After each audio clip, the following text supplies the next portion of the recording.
Hello, football fans, and welcome back to the Corner Flag podcast. On today's episode, we have the away leg, which is the final instalment from our chat with MacArthur Bulls defender Kealey Adamson. We pick up here with Kealey Adamson, just found out he was going to MacArthur Bulls. Then we move into some more personal questions, from how Kealey spends his time away from football to dealing with racial comments on social media, as well as the ever popular who would you invite over for dinner, and Kealey pits his best 5 players he's played with and the best 5 he's played against head-to-head to see who comes out on top. As always, make sure you follow us on Instagram and subscribe on Spotify and YouTube.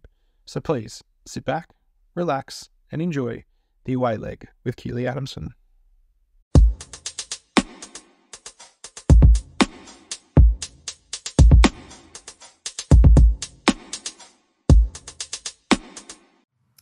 Oh, that's good. And I think if you look back at your story through there, like you said, you were doing all those right things even when you weren't guaranteed a spot and you weren't necessarily playing whatever. Like you said, you went from the bench in MPL to, obviously, if you didn't have that consistent application of yourself, maybe you would have got that first call up and been terrible, and then you're done.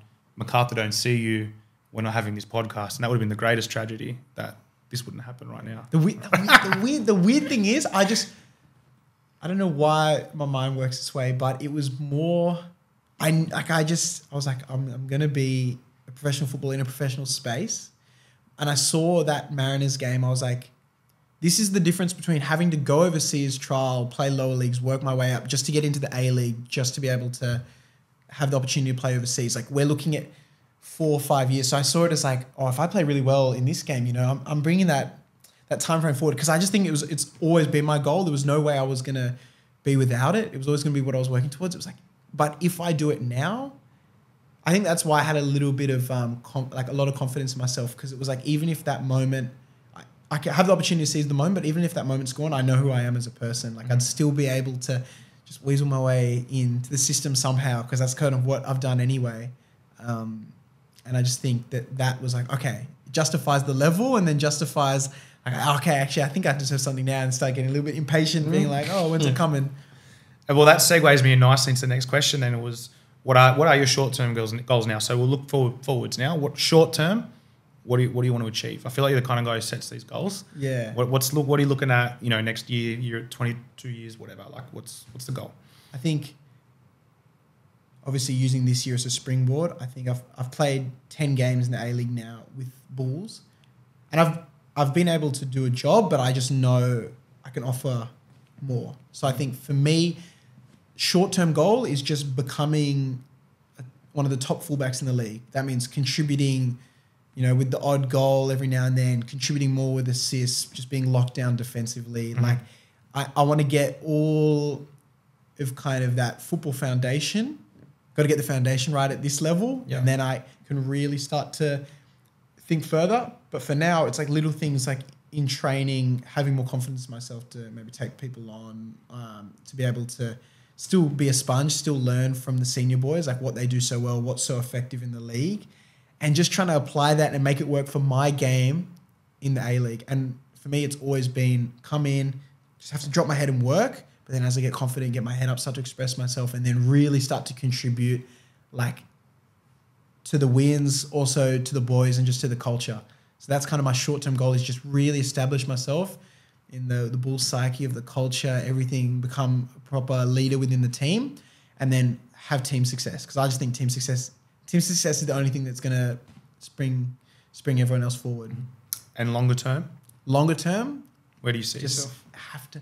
Europe's one of those things where it's just you have to do it. I think it's just understanding what that would look like. And I think that becomes clearer the more games I play, the more I establish myself, the more conversations, everything that I have. And it's the goal. It's where you can go and just play in these massive stadiums, experience I want to learn a different language as well. I want to actually live overseas, because I think football's one of those things where it gives you the opportunity to like fully immerse yourself in another place. And I think that, for me, that lifestyle side of it, but also the football side, it's just playing at the highest level I can, and then also enjoying just living along the way. Yeah, I think you're exactly right in that football's one of those rare things where you can go overseas and you go, you know what? Obviously, you're a little bit dictated by other people, but you might have offers from several countries. You go, you know what, where do I want to live? What do I want to do? Where's going to be the best for my football? You know, or what's going to be the best experience? Especially, you know, if you keep going from the back end of your career, maybe you can just choose, I'll go live in the French Riviera and play wherever. You know what I mean? Like, you might get those opportunities. So it is good that you've got those goals. And I think for those people, you know, watching or listening, that longer term goals are broken into smaller segments, you know, and you've got your small, this is what I say small, but difficult to achieve still, but this is what I want to do now. And this is where it's going to hopefully take me.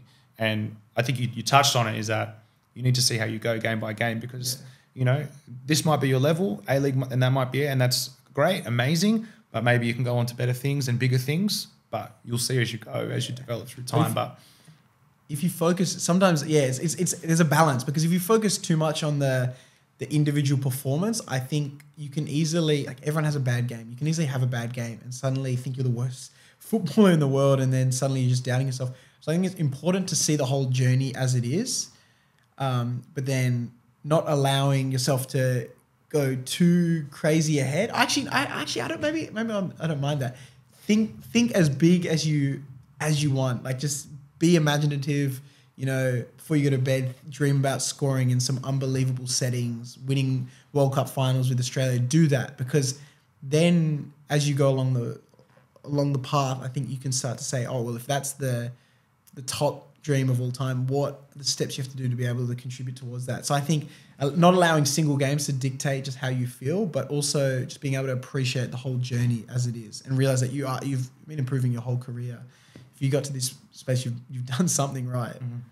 It's a great tips for those, especially the kids, you know, listening or watching on, to hear from such a young guy as yourself speaking so profoundly. But I think you have such a good grasp on where you're at and where you want to go. So it's a real credit to you, and obviously your family and the way you've been raised and the people you've been around, because that's what shapes what kind of person you are. So I think it's a credit to you, and credit to, you know, mum and dad and your brother as well. So I'll give a couple more questions and then I'll let you get out of here.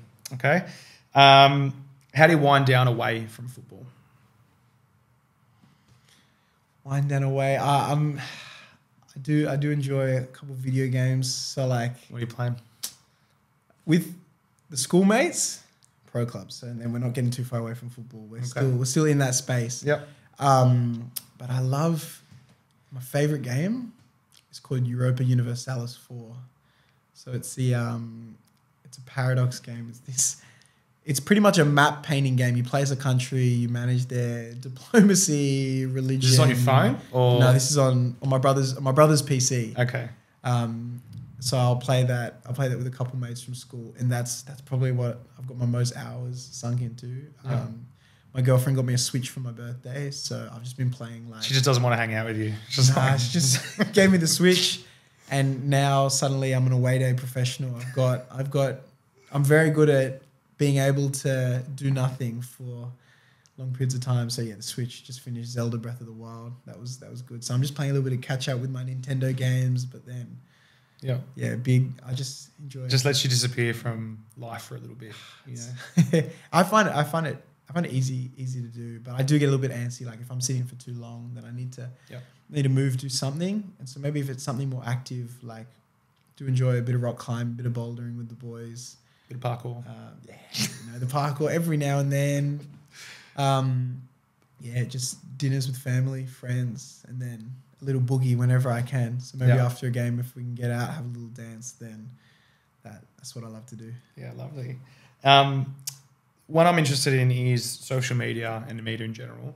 Is this something that you pay attention to in terms of, I know, like you said, 10 games, but there's a lot of critics, there's a lot of, you know, people out there who are willing to share their opinion, be it educated or uneducated.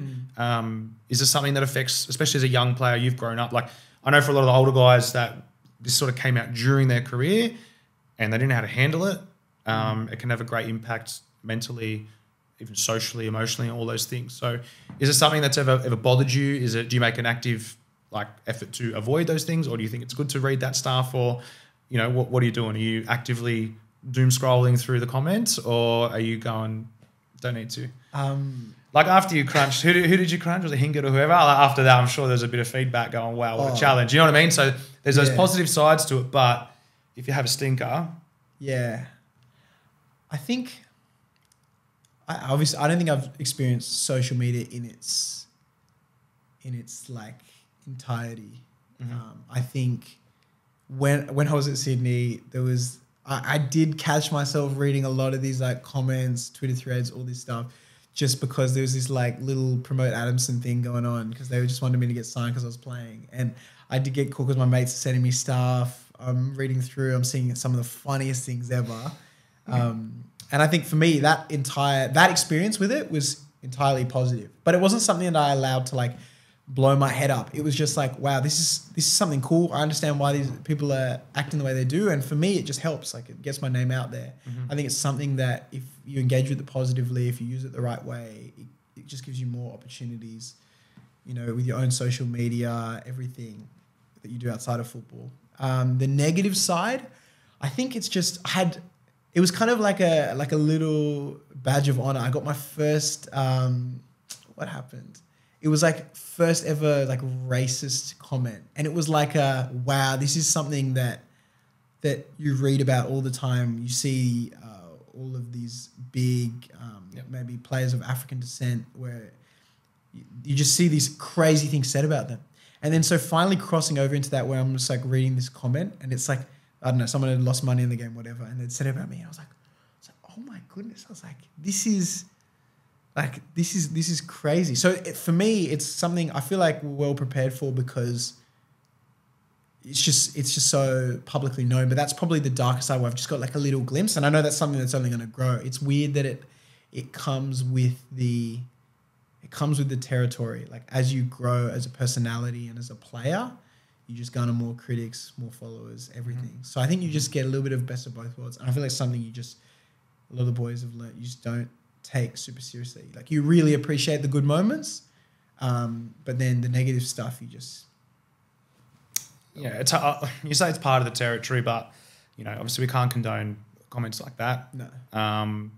You know, if you mention it as a badge of honor as well, kind of goes... Well, because it was like, yeah, you're in the limelight. Here we go. Here's the thing that if someone's making those comments, you're winning, man. Like they're doing something that they're not happy with, but it's probably something good. I don't know. It could have been a good or a bad thing. I don't know if they were supporting or not, but if they were one of your fans and they're reacting like that, then that's different. You know, even if they're not, it shouldn't happen. So I apologize that you've had to go through that or whatever. But like I said earlier, you know, the kind of guy you are, it's water off a duck's back for you, and it shouldn't have to be. But I know it'll probably spur you on to do even better. So it was more, it was more just like, wow, like that. You hear about it, but like actually seeing it, it was just like, have I made it? Have I made it? Like someone's ripping in. It's just, you know, it's a weird one. I can't even imagine, like, especially big players, like what they have to deal with. But I guess it's just like, again, it's part you put yourself out there.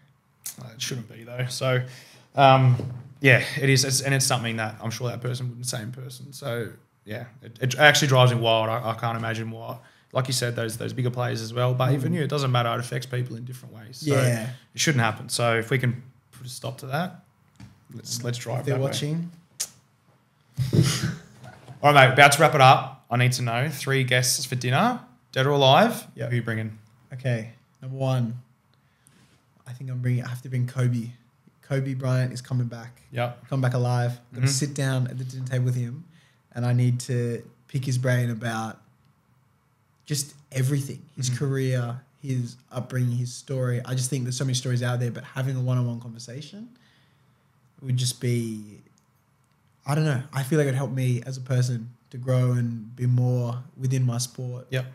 Number 2, Bob Marley's going to be there as well. So we got Bob Marley and Kobe at the table together. Yep.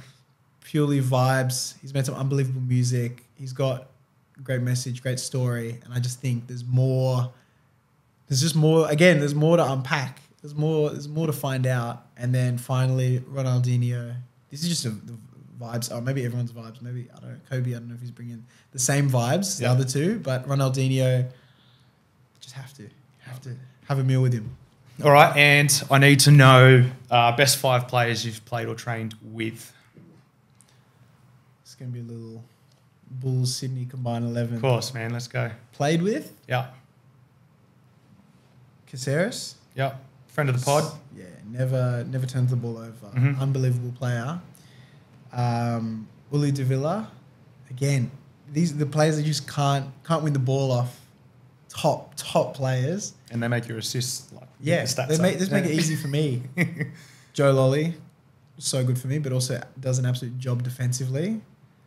Philip Curto, he has saved me too many times, and I've only been playing for a little bit. I can't even imagine boys that have played with him for even longer. He's been on the diag. But he's so deadpan with it. He's not celebrating it. I think Redders, when he used to do these crazy saves, and then he'd be like, "Oh, you want me to sign it for you?"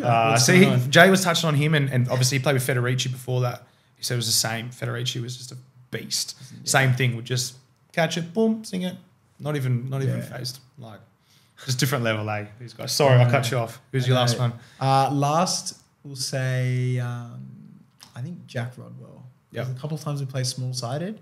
He's just, like, you can tell the level that he's played at because he's so strong, so quick, and just unbelievable player. It's just a shame about injuries and stuff because he's top player. Yeah. And then it's top 5 played against. Yeah, man. I've got big respect. I think Ben Old. Oh, he's underrated, man. I reckon I love watching him play. He was one that I watched in the first half of the season while I didn't have a club. I was like, oh, these guys have me unbelievable. He looks full of confidence, full of speed, power, everything. Mm-hmm. Very good. And when I was marking him as well, it was just bang, quick off the mark. So you just have to work more steps ahead to try and just hang with him. Again, another Wellington, Alex Paulson, the keeper. Again, left foot, right foot, playing up from the back. Yep. Top season from him. Let's say Marcelo. Big bully. Yeah. Win the ball in the air. Yeah. Can break the line with a pass. Not so class with the ball. Just not going to 50-50 with him. Nah.